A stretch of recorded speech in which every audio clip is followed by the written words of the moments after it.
As I'm sure members from across the Chamber will know, and from contributions from myself in the Senedd over the last 18 months, and especially as the Chairman of the Sened's cross-party group on tourism, I'm a huge advocate of the hospitality and tourism sector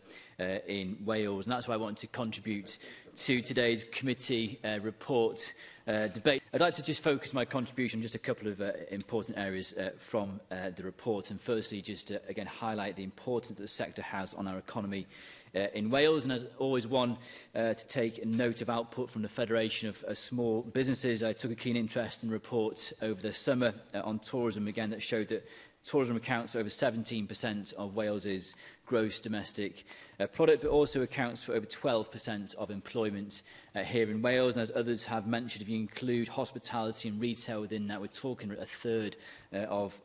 the economy here in Wales. If a tourism tax is to be introduced, it's vital that councils are able to spend this not only sustaining tourism in their local area, but also to see it being boosted. And I believe it's also very important in terms of making this as effective as possible, that there are mechanisms in place to include businesses and their voice in the decision-making process of how this new revenue spend will take place in their areas.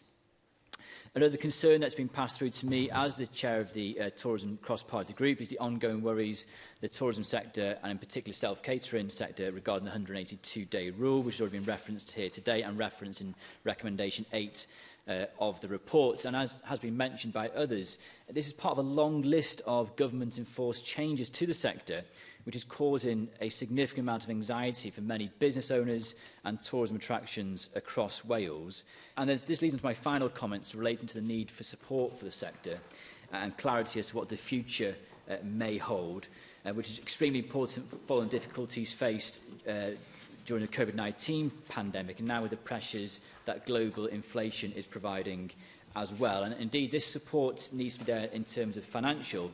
but in softer support in terms of advocacy and highlighting the opportunities the sector holds to Wales and for our communities.